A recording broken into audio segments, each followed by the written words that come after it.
ജോലി ചെയ്യുന്നവർ, ഉദ്യോഗസ്ഥർ, അതുപോലെ അവർക്കുണ്ടാകുന്ന പ്രൊമോഷൻസ്, PR, അവരുടെ പരീക്ഷകൾ, ചില ആൾക്കാർക്ക് ശമ്പളം കിട്ടിയിട്ടില്ല, അതുപോലെ തന്നെ വീട്ടിൽ ഹെൽഡായി പോകുന്നു.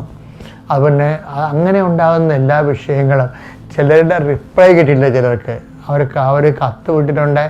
അവർ ഇമെയിൽ സെൻഡ് ചെയ്തിട്ടുണ്ട്, പക്ഷേ കമ്പനി റെസ്പോണ്ട് ചെയ്തിട്ടില്ല എന്ന് പറയുന്ന രീതിയിൽ അതുപോലെ തന്നെ കമ്മ്യൂണിക്കേഷൻ ലോസ് ആയിട്ടുള്ളവരെ, നിങ്ങൾ ഉദ്ദേശിക്കുന്ന സ്ഥലങ്ങളിലേക്ക് കമ്മ്യൂണിക്കേഷൻ പോയിട്ടുണ്ട്, പക്ഷേ നിങ്ങൾക്ക് റിട്ടേൺ ആയിട്ട് മറുപടി കിട്ടിയിട്ടില്ല.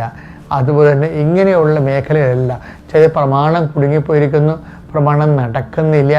അതുപോലെ പ്രമാണം നടത്തിക്കുന്നില്ല, ഭാഗോടമ്പടി നടക്കുന്നില്ല, ഭാഗോടമ്പടി നടത്തിക്കുന്നില്ല, അങ്ങനെ തടസ്സം നിൽക്കുന്നവർ, ഇങ്ങനെ വിവാഹം നടക്കണില്ല, വിവാഹം നടത്തിക്കണില്ല, കുഞ്ഞുങ്ങളെ ലഭിക്കുന്നില്ല, വീട് വെക്കാൻ പറ്റുന്നില്ല, അതുപോലെ ഇങ്ങനെയുള്ള എല്ലാ ജീവിത ഭൗതിക മണ്ഡലങ്ങളിലെ ദുരിതങ്ങളും